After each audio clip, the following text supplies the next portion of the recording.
नमस्कार दोस्तों। Plus minus में आज बात करेंगे कम्युनल हार्मनी यानी सांप्रदायिक सद्भाव की, विश्व अर्थव्यवस्था की और आने वाले त्यौहार होली की। तो शुरुआत करते हैं हिंदू मुस्लिम में बंट रही सांप्रदायिक दीवार की। क्या आपको भी लगता है कि भारत में हिंदू मुस्लिम भाईचारा खत्म हो गया है? रमजान और होली पर बाइकाट की अपीलों का कितना असर होता है, आज हम इस सांप्रदायिक बहिष्कार पर विश्लेषण करेंगे।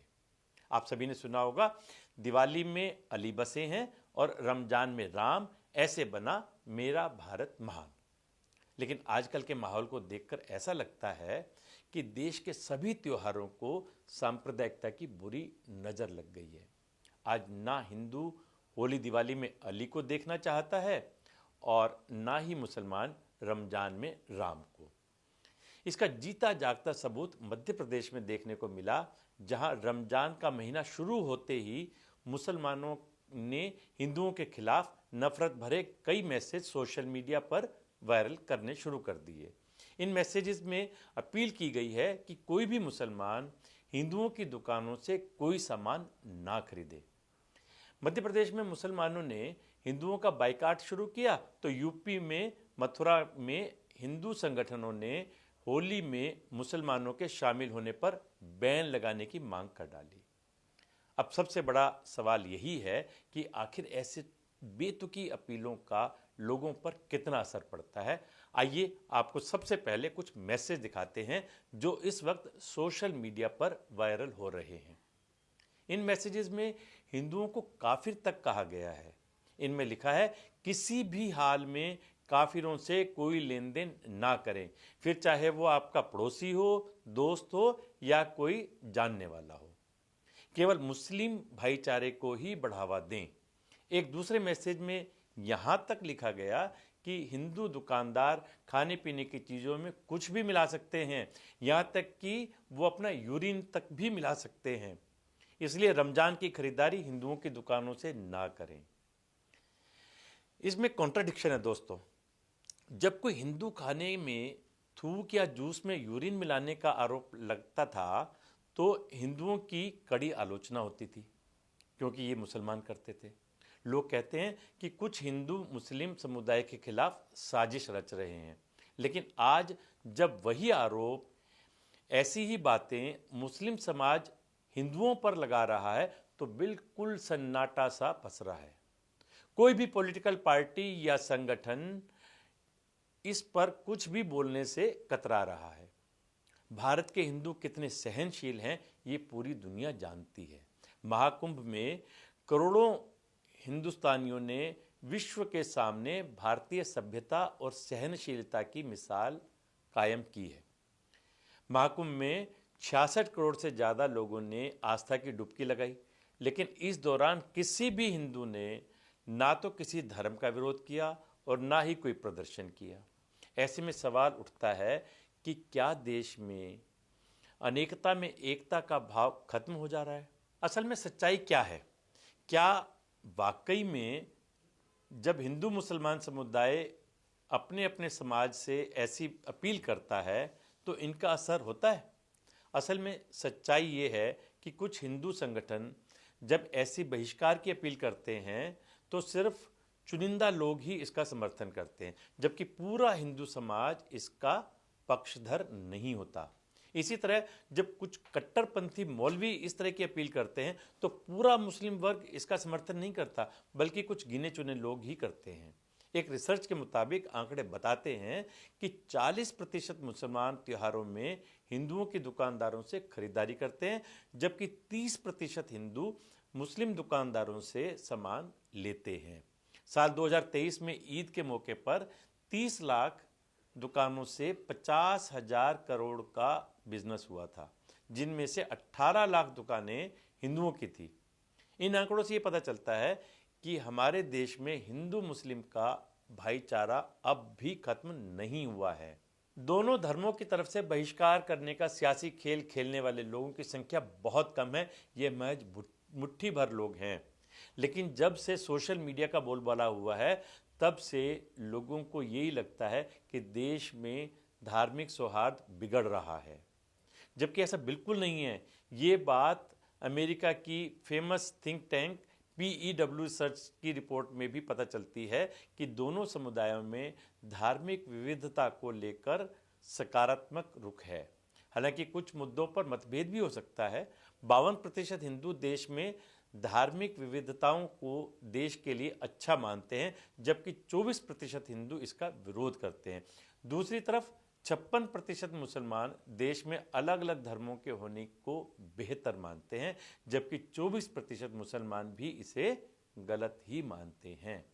यदि हम शहरों की बात छोड़ दें तो गांव कस्बों में ज़्यादातर हिंदू मुसलमान शांति से भाईचारे की भावना के साथ ही रहते हैं, खासकर उन इलाकों में जहां हिंदू बहुसंख्या में है, मेजॉरिटी में है। हाँ, कुछ अपवाद जरूर हैं कि जहां जहां मुस्लिम बहुतायत में है वहां हिंदुओं को कुछ समस्याओं का सामना करना पड़ता है। इस बात पर आपको राहत इंदौरी का एक शेर बताता हूं।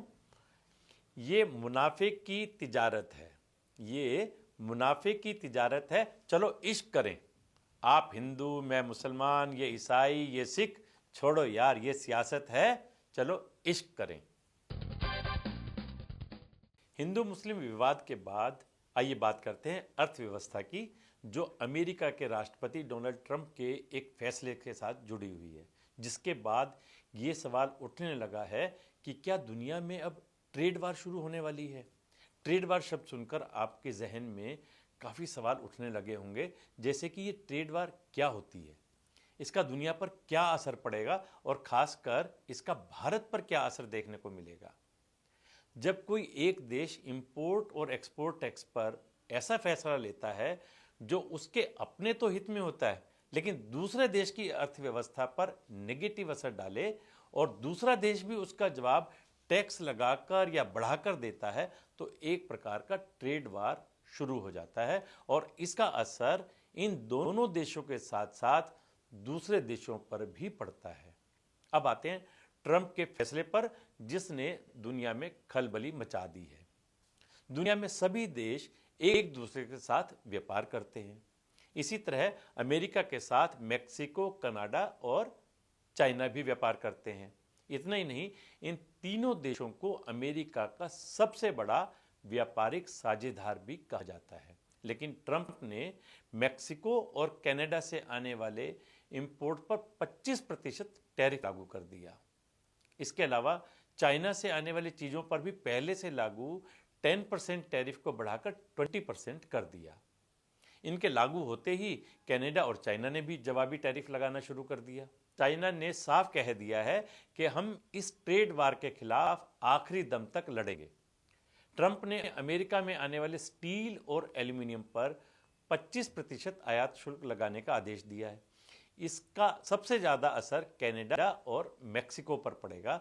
जो अर्थव्यवस्था के जानकार हैं उन्होंने साफ चेतावनी दी है कि इस फैसले के बाद मंदी का सामना करना पड़ सकता है, क्योंकि जब अमेरिका के राष्ट्रपति ने इंपोर्ट एक्सपोर्ट टैक्स बढ़ाने का ऐलान किया तो ऐसे में ये तीनों देश भी कहाँ शांत बैठने वाले थे।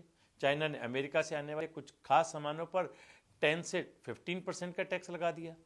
इन फैसलों से इंटरनेशनल बिजनेस पर असर डेफिनेटली पड़ेगा।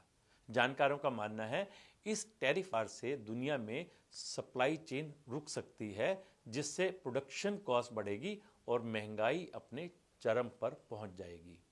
एक्सपर्ट्स ये भी बताते हैं कि इसका असर भारत की अर्थव्यवस्था पर भी देखने को मिलेगा।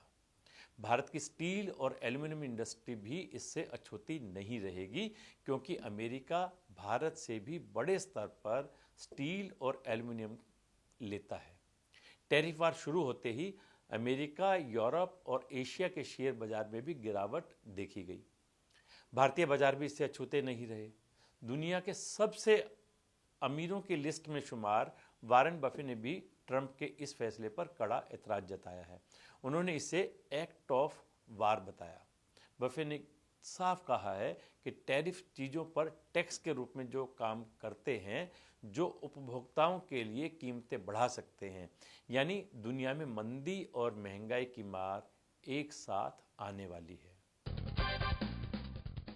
तो ये बात थी वर्ल्ड ट्रेड वार की। आइए अब बात करते हैं आने वाले त्यौहार होली की। हाल ही में संपन्न हुए महाकुंभ के बाद देश भर में हिंदुत्व की, सनातन परंपरा की और हमारी पुरातन संस्कृति की एक लहर सी चल पड़ी है। इन्हीं सब के बीच अब आ रहा है होली का त्यौहार।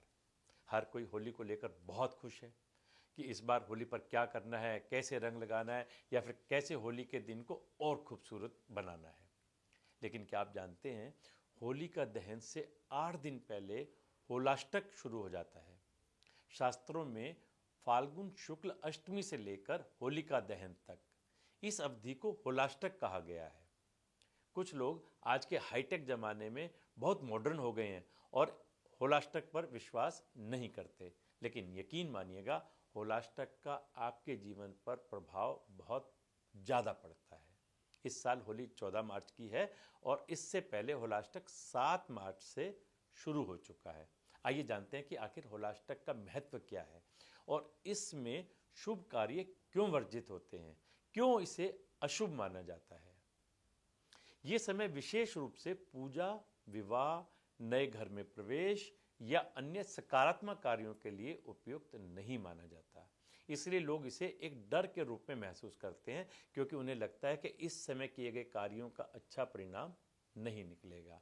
होलाष्टक के दिनों में राक्षसों के व्रत की कथा कही जाती है और इस समय को कुछ लोग बुराई और अशुभ शक्ति के प्रभाव के रूप में देखते हैं। लेकिन दूसरी ओर कुछ लोग मानते हैं कि होलाष्टक के दौरान ग्रहों का प्रभाव अस्थिर रहता है और इस समय किसी भी महत्वपूर्ण कार्य को आरंभ करना ठीक नहीं होता। होलाष्टक के दिन का डर इस बात से भी जुड़ा हुआ है कि ये वो समय है जब बुरी शक्तियां और बुराई का सामना करना पड़ता है। इस दिन लोग टोना टोटका करना शुरू कर देते हैं। आपको चौराहों पर होलाष्टक शुरू होते ही बड़ा संभल कर चलना पड़ता है, क्योंकि लोग रात में टोना टोटका करके चौराहों पर ना जाने क्या क्या फेंक कर जाते हैं और जिस पर अगर आपका पैर गलती से पड़ जाए तो बुरा परिणाम झेलना पड़ सकता है।